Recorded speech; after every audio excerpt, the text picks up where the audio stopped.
मन ही मन माता का आवाहन करो। सो दादा दादी करने लगे। कुछ देर बाद मम्मी पर कोई सवारी आई और जय जय गूंजने लगी। काफी प्रचंडता के साथ मम्मी पर उस सवारी का असर था। खेलते खेलते हाथों की चूड़ियां टूटकर हाथों में कई जगह लगी गईं और खून निकलने लगा। दोनों हाथ लहलुहान हो गए। इसी प्रचंडता देखकर दादा दादी पेट के बल लेट गए और श्रद्धा से प्रचंडता की जगह सौम्य रूप की प्रार्थना करने लगे। फिर माली ने कुछ मंत्र बुदाते हुए लोटे में रखे पानी को हाथ में लिए और मम्मी के ऊपर फेंक दिया। इससे खेलना रुक गया और मम्मी एकदम से पीछे गिर गईं। कुछ देर बाद मम्मी को होश आया तो दादी ने मम्मी को उठाया और अंदर ले गईं और हाथ में दवा वगैरह लगा दी। फिर सारी बात बता दी कि क्या क्या हुआ था, क्योंकि मम्मी को तो तब होश ही नहीं था। इधर माली ने दादाजी से कहा कि अब तो आपको घबराने की कोई बात नहीं है, अब तो देवी स्वयं आ गई हैं आप लोगों की रक्षा के लिए। दादाजी ने अनमने मिजाज से इस बात को स्वीकार किया और माली को विदा कर दिया। दादा दादी इस बात को लेकर परेशान थे कि अगर इसी तरह हर बार सवारी आई तो बहू को बहुत कष्ट होगा। हमारे परिवार में तो कोई कुल देवी भी नहीं, तो फिर ये सवारी कैसे आ गई। शाम को जब पिताजी घर आए तो उन्होंने मम्मी के हाथों में चोट के निशान देखे और फिर दादी ने सारी बात पिताजी को बता दी। पिताजी काफी नाराज हुए कि ये कौन सी मुसीबत हाथ लग गई। माली के विषय में तो ये कहा कि वो अगर दोबारा घर में आया तो उसकी टांगे हाथ में दे दूंगा।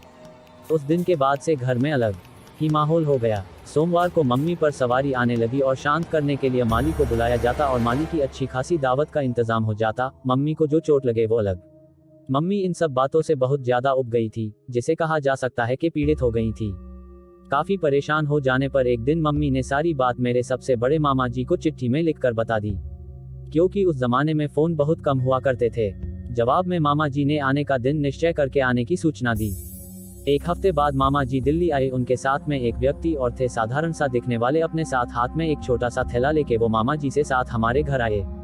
स्वागत पानी होने के बाद अपनी सारी बात और सारी विडंबना दादी ने मामा जी को बता दी और मामा जी भी ये जताए बिना कि उन्हें ये सब बात पता है चुपचाप सुनते रहे। फिर उन्होंने अपने साथ आए उस व्यक्ति से दादी का परिचय करवाया। ये हमारे एक दूर के चाचा जी हैं, मन्नी लाल, यहाँ अपने रिश्तेदारों से मिलने आए हैं। ये भी कुछ जानकारी रखते हैं, अगर आप आज्ञा दें तो ये शायद कुछ बता सकते हैं कि ये सब कैसे हुआ। मामा जी ने दादी से कहा। दादी ने दादाजी पूछकर इस बात की स्वीकृति दे दी। फिर थोड़ी देर कुछ विचारने के बाद मन्नी लाल चाचा ने कहा कि माता जी, माली जी को बुला लीजिए तो फिर सारी बात आराम से की जाए। दादी ने मेरे चाचा को भेजकर माली को बुलवा लिया। सर्दी का वक्त था। घर के बाहर चारपाई पर बैठकर मामा जी और मन्नी चाचा बैठकर चाय पी रहे थे और धूप आनंद ले रहे थे कि माली का आगमन हुआ। दादी ने मामा जी लोग का परिचय करवाया। थोड़ी हाल खैरियत की बात के बाद मामा जी ने माली से पूछा, अपने ही पूजा करके मेरी बहन पर देवी की सवारी करवाए है ना? हाँ, पूजा तो मैंने ही की थी, मगर देवी खुद आना चाहती थी। माली से जवाब दिया। कौन सी देवी हैं वो? मन्नी लाल चाचा ने सवाल किया। ये तो आप खुद ही पूछ लीजिए, कोई आपके परिवार की होंगी। माली ने दादाजी तरफ देखकर कहा। दादाजी ने जवाब दिया, हमारे परिवार में तो कोई कुल देवी नहीं है। तो फिर कोई और होंगी बचपन में जिनका दर्शन हुआ होगा। माली ने कहा। यहाँ उसका तात्पर्य चेचक से था, उसे भी देवी का दर्शन कहा जाता है और ये भी कहा जाता है कि जिस देवी का दर्शन विकट रूप से होता है उनकी कृपा भी उसी तरह होती है और कभी कभी उस देवी की सवारी भी आने लगती है। यही बात माली भी समझाने की कोशिश कर रहा था। इसे तो बचपन में भी कभी कोई दर्शन नहीं हुआ, मेरे मामा जी ने जवाब दिया। तो फिर देवी से ही पूछ लेते हैं ना, मैं मनाऊंगा तो वो अभी खेलने लगेंगी।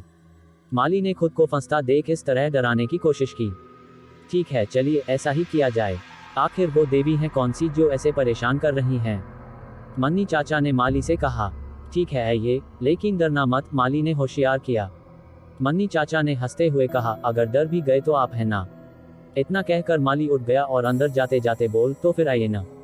मन्नी चाचा ने कहा कि आप चलिए, जब सवारी आ जाए तो हम भी अंदर आ जाएंगे। माली फिर अंदर गया, लाल फूल मंगवाए, दिए मंगवाए और तैयार होकर बैठ गया।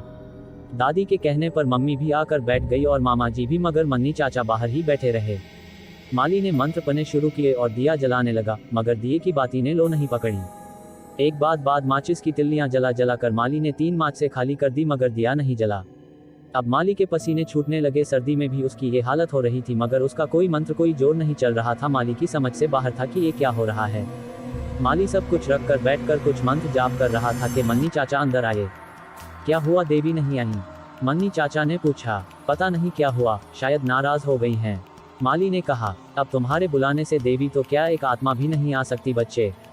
मन्नी चाचा ने कहा। का क्या मतलब? माली ने लखराती जुबान से पूछा। एक फूल और कपूर पर चलने वाली देवी को सिद्ध क्या कर लिया, तुम ओझा बनकर घूमने लगे। वो सब तो फिर भी ठीक था, मगर तुम जो यहाँ करने आए थे वो तो बहुत नीच कर्म है, मन्नी चाचा ने जवाब दिया। माली हक्का बक्का होकर केवल मन्नी चाचा की बात सुन रहा था। तभी मामा जी ने मन्नी चाचा से पूछा, कैसा नीच कर्म चाचा?